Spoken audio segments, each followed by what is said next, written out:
प्रभु कृपा करके इस श्लोक में ऐसा उपाय बता रहे हैं कि आप जो भी करेंगे उसी से भगवत प्राप्ति हो जाएगी। बड़ी कृपा है। ज्ञान योग, अष्टांग योग, कर्म योग, भक्ति योग, प्रभु विविध प्रकार से आपको परमानंद में डुबोना चाहते हैं। इस माया खेल से आपकी वृत्ति हटे और प्रभु में लगे, इसी उद्देश्य से महापुरुषों ने, संतों ने भगवान की वाणी का रहस्य समझ करके उस परम पद को प्राप्त किया और दूसरों को वो पदवी प्राप्त कराई। बहुत बढ़िया ऐसा सहज उपाय भगवान बता रहे हैं कि आप सहज में भगवत प्राप्त हो सकते हैं, पर इसके लिए आवश्यकता है पवित्र बुद्धि की।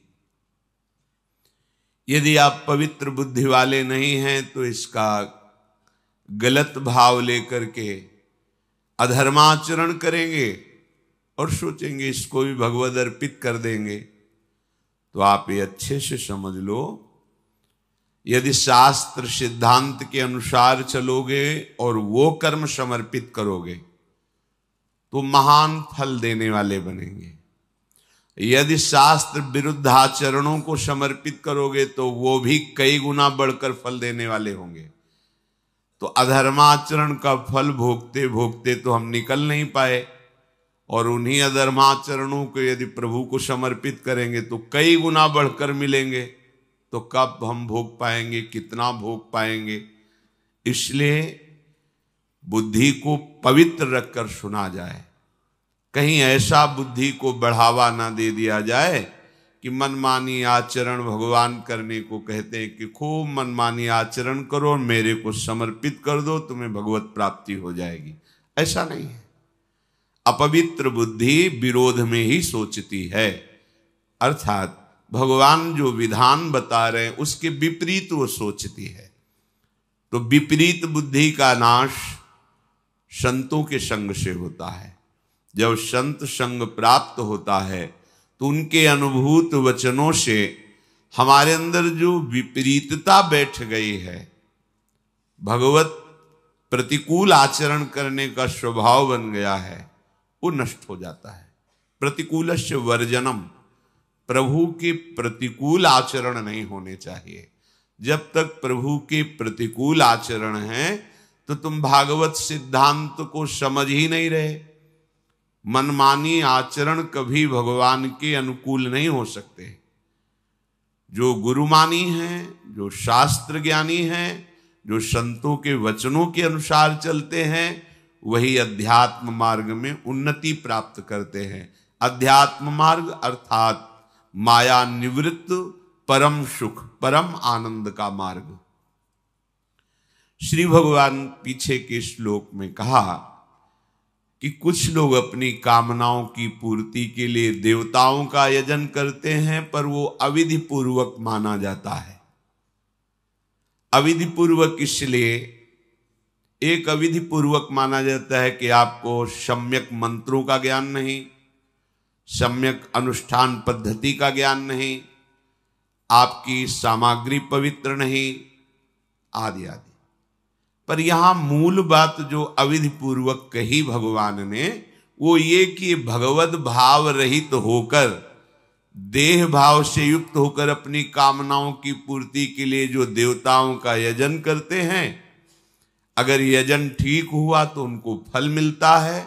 फल देह भाव से आराधना करने पर कोई न कोई लोक लोकांतर का सुख होता है, हमारी ये कामना पूर्ति हो जाए। तो माना कि वो कामना पूर्ति हो गई, पर जब शरीर ही नहीं रहेगा तो कामना पूर्ति जो हुई वो क्या हमारे साथ चलेगी क्या? धन की, मकान की, पुत्र की, परिवार की, समस्याओं के निदान की हमने कामना करके देवताओं का पूजन किया और ठीक से अनुष्ठान हुआ तो उसका फल मिला, उस कामना की पूर्ति हो गई। तो क्या विश्राम हो गया? क्या आवागमन से मुक्त हो गए? क्या परमानंद की प्राप्ति हो गई? क्या नहीं। एक बात पूरी हुई तो कई बातें और सामने खड़ी हो गई। एक जगह से जब पूर्ति होती है तो सर्व कामनाओं का वो नाश कर देती है। वो है श्री भगवान के चरणारविंद। प्रणत कामदम पद्मजार्चितम धरणि मंडनम ध्येयमापदी।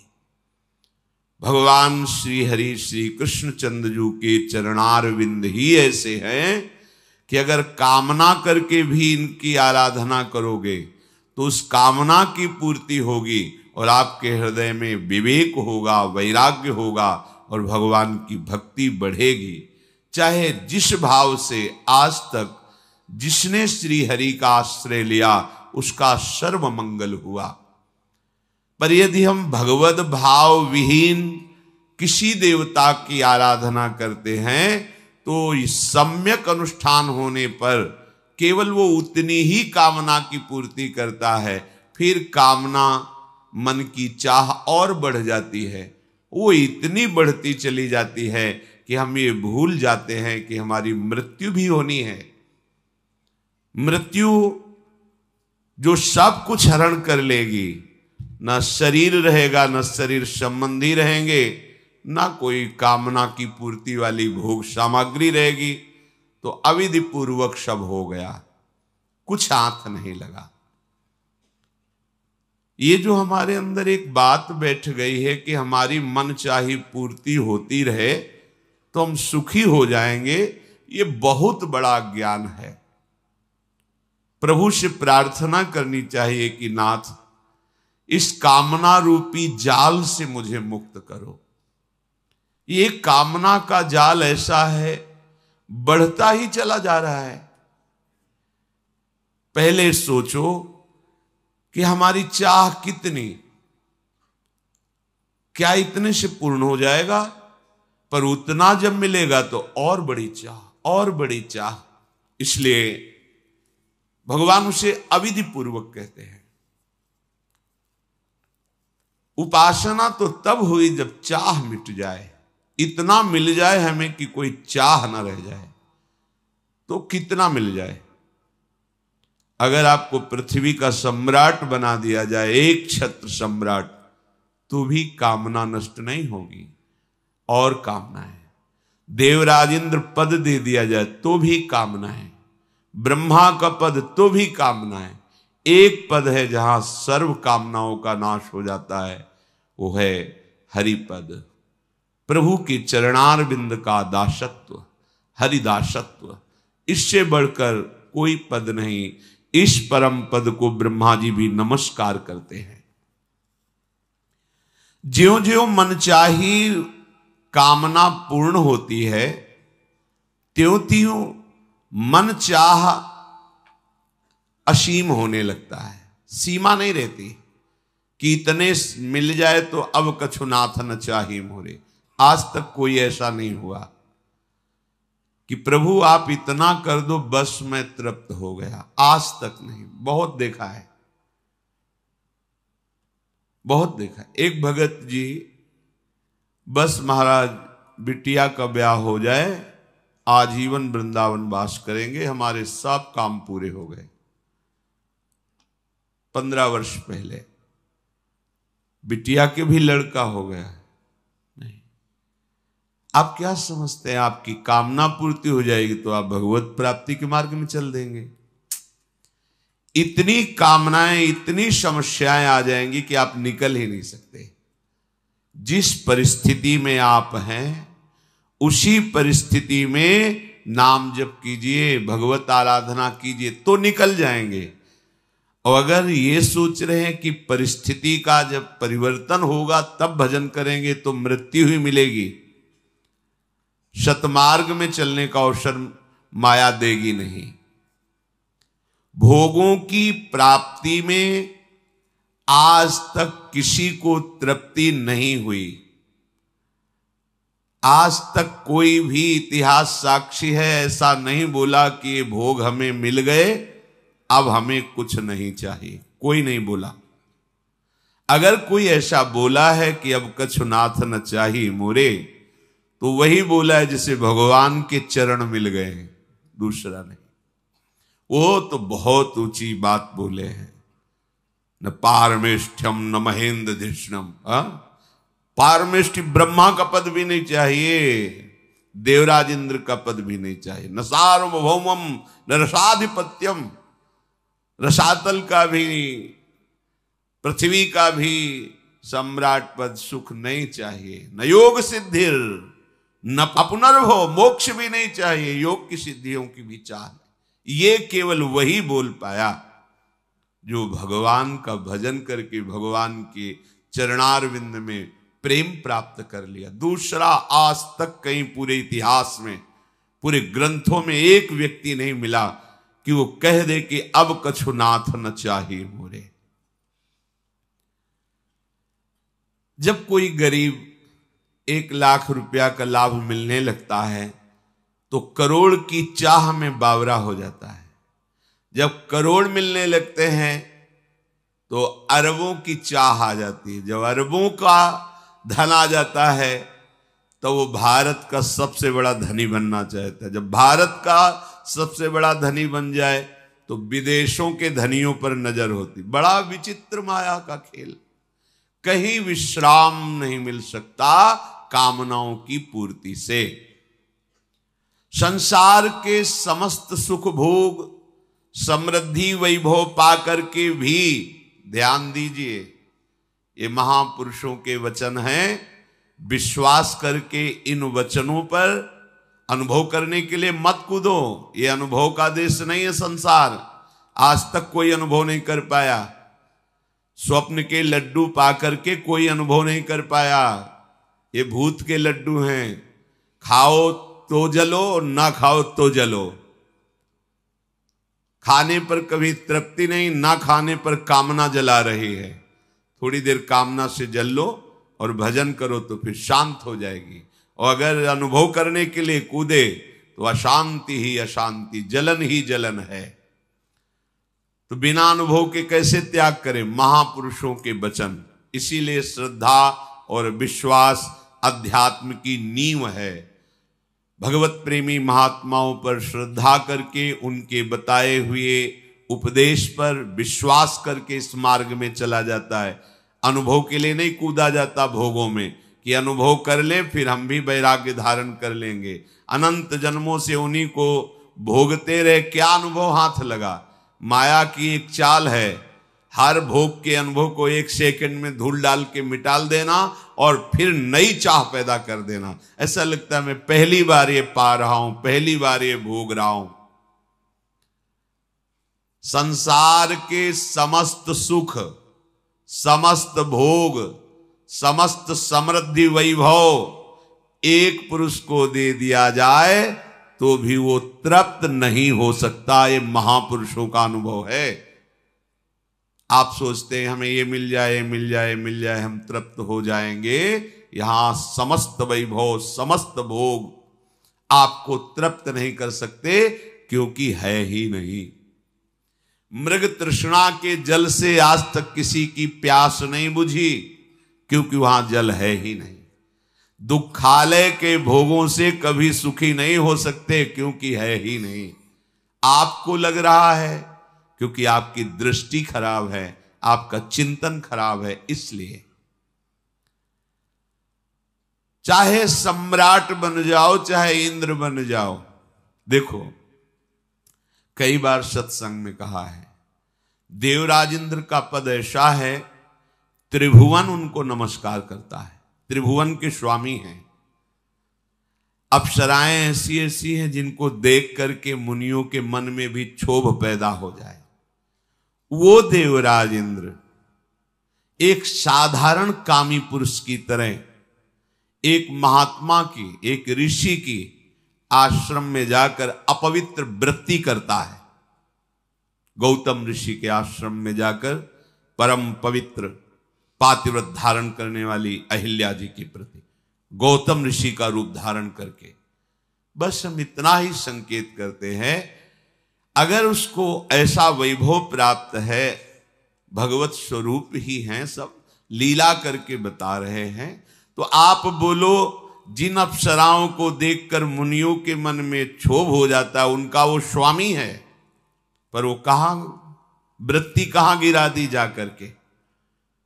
ऐसा साप दिया था गौतम जी ने, वो तो भगवान रामावतार में ठीक हो गया कि तुझे भग बहुत प्रिय है, जा सहस्त्र भग वाला बन जा। 1000 योनियां पूरे शरीर में प्रकट थी देवराज इंद्र के, 1000 योनि, जा तुझे बहुत प्रिय है, सहस्त्र भग वाला। अब चरणों में गिरकर रोए कि आप कृपा कीजिए, त्रिभुवन पद पर विराजमान हूं, अगर ऐसा रहा तो पीछे के इंद्र ने ऐसा कभी नहीं किया और आगे कोई ऐसा नहीं करेगा जैसी हमसे गलती। इंद्र एक पद है, किसी व्यक्ति का नाम इंद्र नहीं, जैसे प्रधानमंत्री एक पद है। संतों का हृदय बड़ा कोमल होता है। गौतम जी ने कहा ठीक है, जब भगवान श्री राम का अवतार होगा और जब तुम्हें उनके दर्शन करने का सौभाग्य होगा तो यही योनियां नेत्र रूप में बदल जाएंगी और तुम सहस्त्र नेत्रों से भगवान के दर्शन कर पाओगे। प्रभु का सनातन अंश जीव है, ये कभी भोगों से तृप्त हो ही नहीं सकता। इसका विश्राम स्थल श्री भगवान ही हैं। जब तक भगवान नहीं मिलेंगे तब तक भोगों में कभी भी तुम्हें शांति या तृप्ति नहीं मिल सकती, चाहे जिस पद पे बैठे हो।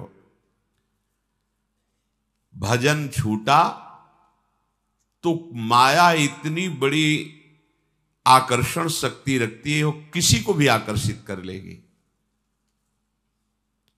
भगवत विस्मरण सबसे बड़ी हानि संतों ने कहा है।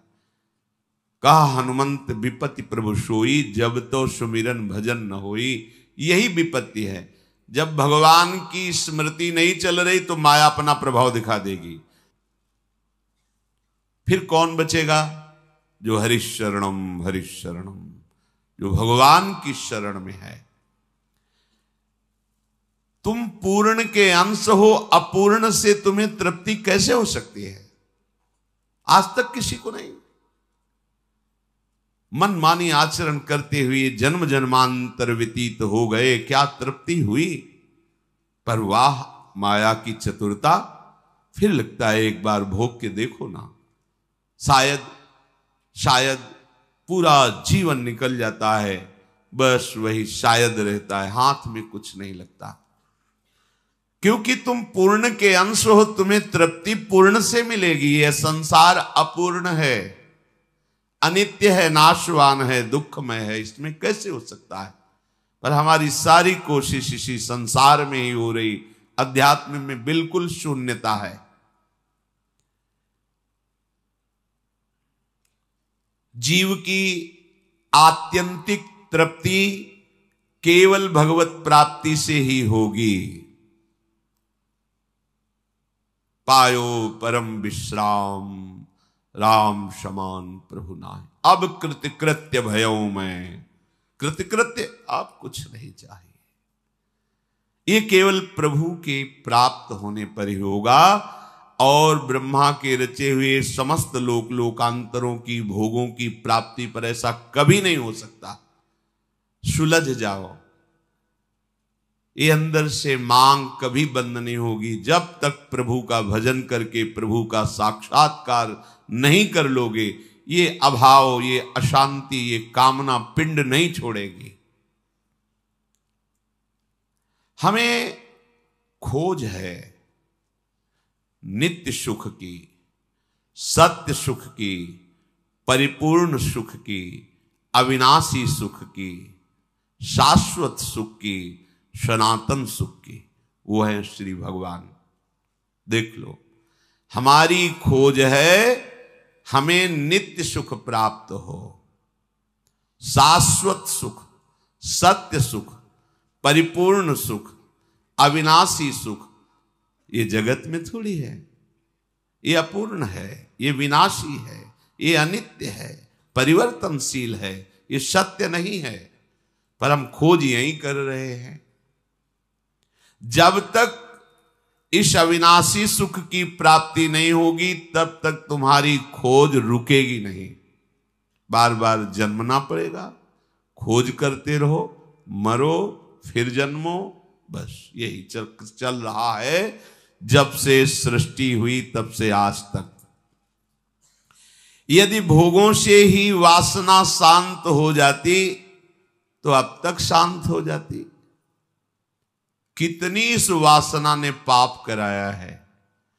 पूज्य जनों के प्रति भी ये दोष भाव, भोग भाव, ये बड़ी नीच है वासना। ये दुर्वासना मम सदा परिकर्षयन्ति। ये पापी वासना न जाने कहां कहां हमें कैसे कैसे आचरण करवाए। जीव के लिए वासना के त्याग में ही शांति है, भोग में नहीं। पर ये समझ में सिद्धांत नहीं आता। हमारी जो बुद्धि है हमें यही प्रेरित करती रहती है कि भोगों में सुख है, ये खा लें, ये देख लें, ये सूंघ लें, ये छू लें, ये भोग लें, इतना ही जीवन का उद्देश्य है।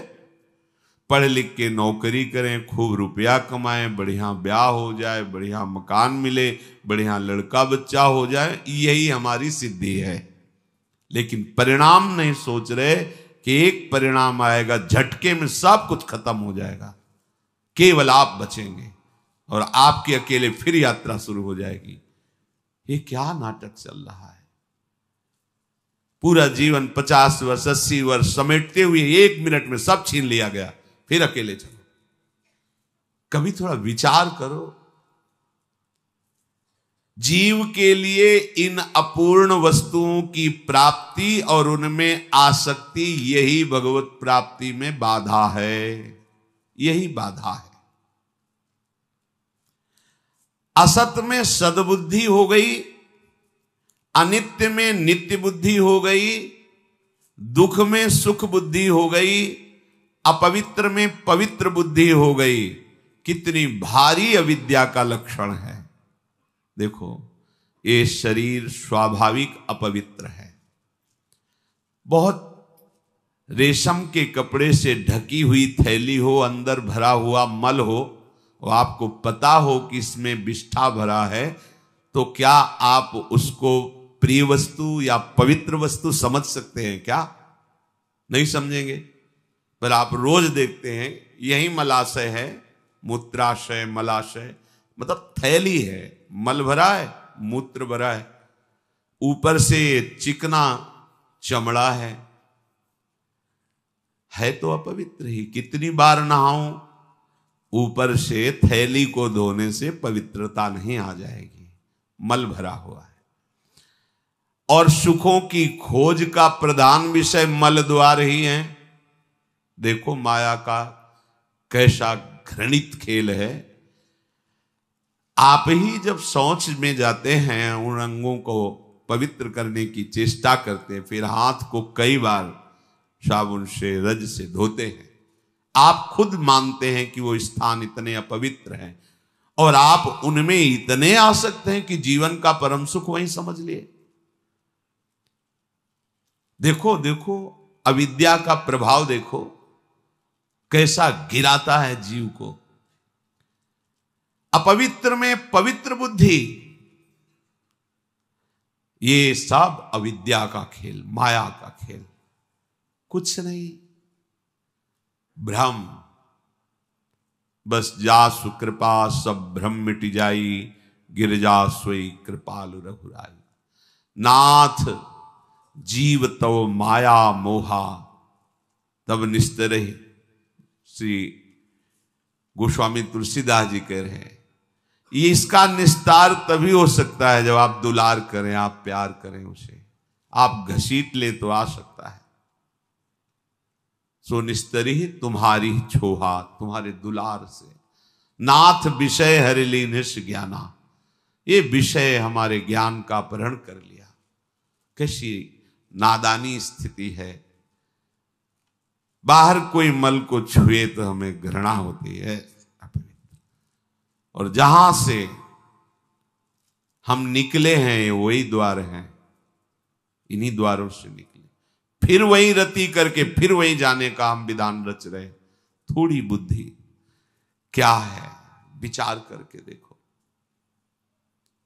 जब विचार है ही नहीं तो पशुवत आचरण है नहीं, तो विचार करोगे तो वमन के समान घृणास्पद भोग हो जाएंगे। रमा विलास राम अनुरागी तजत बमन, यही तो हमारे जीवन